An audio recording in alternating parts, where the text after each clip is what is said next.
Mu mudugudu mwiza wo mu Rwanda witwa Ibyiringiro, habagamo umwana w'umuhanga kandi ucisha make witwa Ndayishimiye. Yakundaga gukina n'inshuti ze ku kibuga kiri hafi y'urusengero.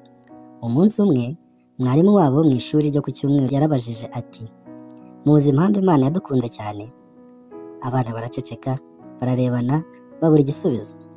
Mwarimu arabasekera, hanyuma afata Bibiliya ye avuga buhoro ati: "Kuko Imana yakunze cyane isi kugeza ubwo yatanze umwana wayo w'ikinege."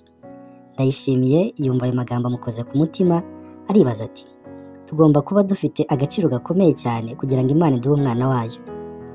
Amaze gutaha, yicara ku ntebe yo mu rugo yitegereza ukuntu umuyaga uhuha mu mashami y'ibiti. Atekereza cyane ku rukundo rw'Imana. Mama we araza aramuhobera, amubaza impamvu yatuje cyane. Ndayishimiye arasubiza ati: "Mama, niba Imana yaratanze umwana wayo kubera urukundo rwinshi dukunda, nanjye nshaka gukunda abandi nk'uko yankunze." Mama araseka, aramureba ati: "Urumva noneho impamvu Yohana 3:16 ari umurongo w'ingenzi. Urukundo rw'Imana ni Imana idasanzwe." Uhereye uwo munsi, Ndayishimiye yatangiye gufasha bagenzi be. Agafasha abana batoya kwirinda kugwa.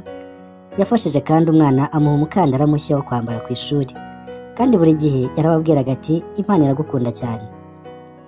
Abaturanyi bose batangiye kumukunda cyane kuko babonaga urumuri rudasanzwe mu mibereho ye. Urumuri rw'urukundo rw'Imana.